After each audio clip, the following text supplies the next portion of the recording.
우리에게 주시는 하나님의 말씀 로마서 7장 1절에서 6절까지 말씀입니다. 자, 로마서 7장은요, 제가 생각하기엔 이때까지의 어떤 로마서의 그 내용 중에 한 번의 고비라고 생각이 됩니다. 왜냐면 계속해서 율법과 죄와 그 다음에 그 믿음에 대해서 신자들의 삶에 대해서 계속 논쟁하고 있는 그런 일인데요. 지금 이 논쟁의 핵심은요. 율법이 왜 우리를 죄의 조성자가 되느냐에 대한 그런 답변입니다. 보시면 7장은요. 율법과 죄의 관계를 혼인관계로 설명하고 있습니다. 그래서 율법은 죄를 조성하는 역할을 하고 있다. 이 얘기는요. 5장 20절에도 등장하는데 그 얘기를 계속적으로 이어오고 있는 것입니다. 그 해결 방법은 어떻게 된 겁니까? 우리가 율법에 대해서 죽어야만 가능하다라는 사실을 얘기하고 있습니다. 자, 그렇다면 우리는 율법을 어떻게 생각하면 좋겠습니까?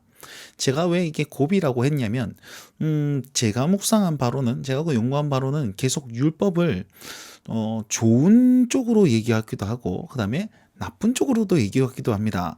자, 율법을 뭐라고 얘기했습니까? 율법을 죄를 구분하는 기준이 된다라고 얘기하면서, 2장에도 나와 있고, 그 다음에 4장인가요? 막 거기에서도 그렇게 표현했단 말이에요. 그리고 오늘 본문에서는 이 율법이 죄의 정욕을 불러일으키며 또 사망의 열매를 맺게 한다라고 얘기하고 있습니다.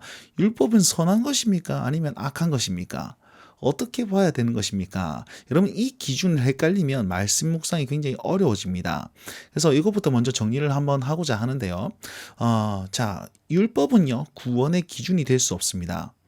대신에 율법은 우리 삶의 그런 어떤 기준이 됩니다. 다른 말로 하면 율법은 하나님이 원하시는 그런 삶을 가르쳐 주고 있습니다. 그래서 신자라면 이렇게 살아야 돼라는 그런 기준을 딱 얘기하고 있는데 우리가 그 기준대로 못 산단 말이에요. 그래서 우리는 예수 그리스도가 필요합니다.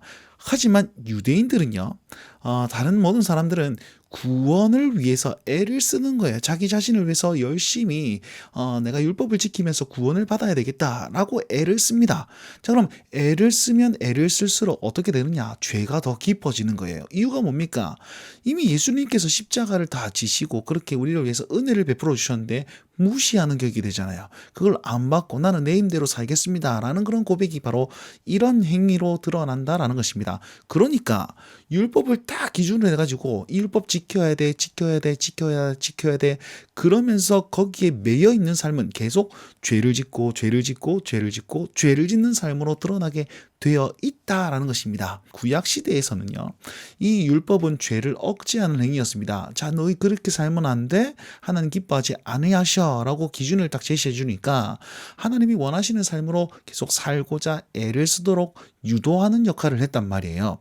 이것을 오늘 본문에는 뭐라고 얘기하고 있냐면 2절 말씀에 남편이 있을 때에는 여인이 남편에게 메인바 되었다 이렇게 얘기하고 있습니다.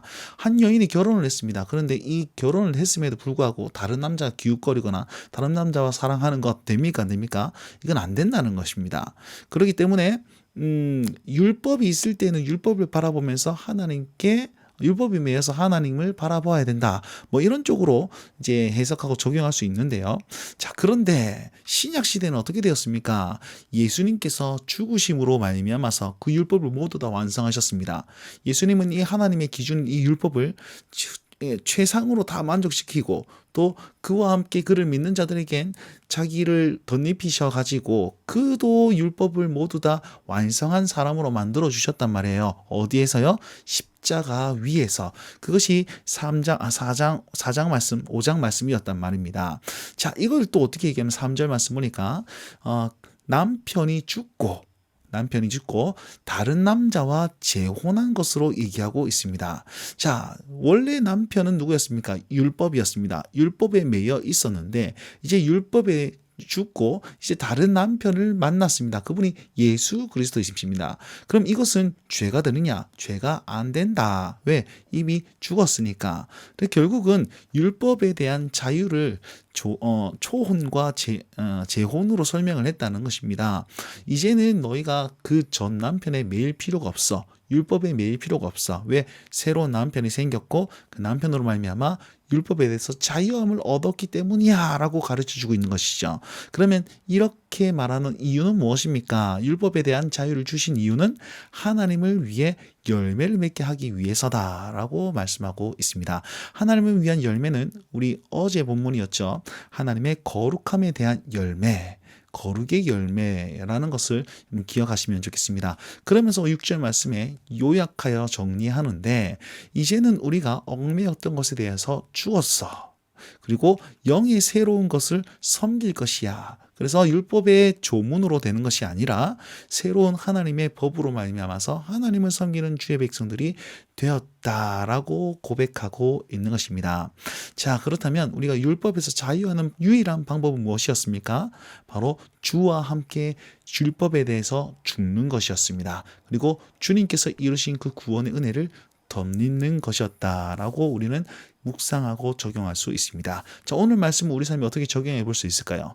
1차적으로는요, 다른 어떤 행위로 말미암아서 구원 얻으려고 하는 혹은 회개하려고 하는 그 모든 행위들을 다 끊어버려야 되겠죠.